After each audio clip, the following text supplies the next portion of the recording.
राय की सीट इसलिए इम्पोर्टेंट है क्योंकि राहुल गांधी ने जो पूरा प्रेजेंटेशन दिया उसमें सबसे ज़्यादा चर्चा राय सीट की थी। चाहे वो फर्जी वोटर हैं, चाहे वो ब्राज़ील की चाहे मॉडल है, चाहे नकली वोटरों की संख्या है, वो सारी की सारी पटकथा राय से लिखी गई। और राय सीट को लेकर भी साफ तौर पर कहा जा सकता है कि ये सीट भूपेंद्र हुड्डा का गढ़ होने के बावजूद कांग्रेस अगर हार गई तो उसकी वजह सिर्फ कांग्रेस है, उसकी वजह सिर्फ भूपेंद्र हुड्डा है।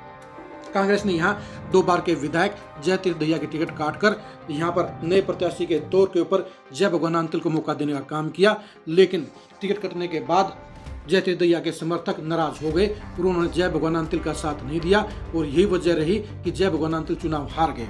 इसके अलावा टिकट के अन्य आधा दर्जन दावेदार भी कांग्रेस को छोड़ गए। उन्होंने भी अंदर खाते और ओपन होकर भी जय भगवान अंतिल के खिलाफ काम किया और यही वजह रही कि उनके विरोध के कारण भी इस सीट के ऊपर कांग्रेस चुनाव हार गई। यानी कांग्रेस की राय सीट के ऊपर हार के लिए वोट चोरी जिम्मेदार नहीं है, बल्कि इस सीट के ऊपर भी सबसे ज्यादा जो हार का कारण रहा वो यही रहा कि यहाँ पर कांग्रेस ने एकजुट होकर चुनाव नहीं लड़ा।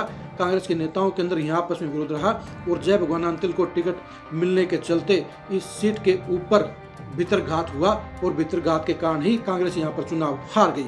यानी अगर जय तीर्थ दहिया को भूपेंद्र हुड्डा मना लेते, अगर कांग्रेस छोड़ने वाले 6 अन्य नेताओं को भूपेंद्र हुड्डा मना लेते तो यहाँ पर कांग्रेस पक्के तौर पर जीत जाती। लेकिन हम अपने दर्शकों को एक बात और बताना चाहेंगे कि इस सीट के ऊपर प्रतीक शर्मा नाम के इंडिपेंडेंट प्रत्याशी ने भी हार जीत के अंतर को कम करने का काम किया। अगर प्रतीक शर्मा ने इंडिपेंडेंट चुनाव नहीं लड़ा होता तो उनको मिले हुए 12,000 वोट वो सीधे के सीधे बीजेपी को चले जाते और बीजेपी उन हालात में 18,000 वोटों से चुनाव जीत जाती।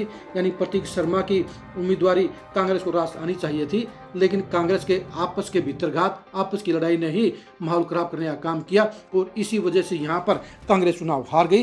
यानी राय सीट के ऊपर भी हमें वोट चोरी का कोई मामला नजर नहीं आया है।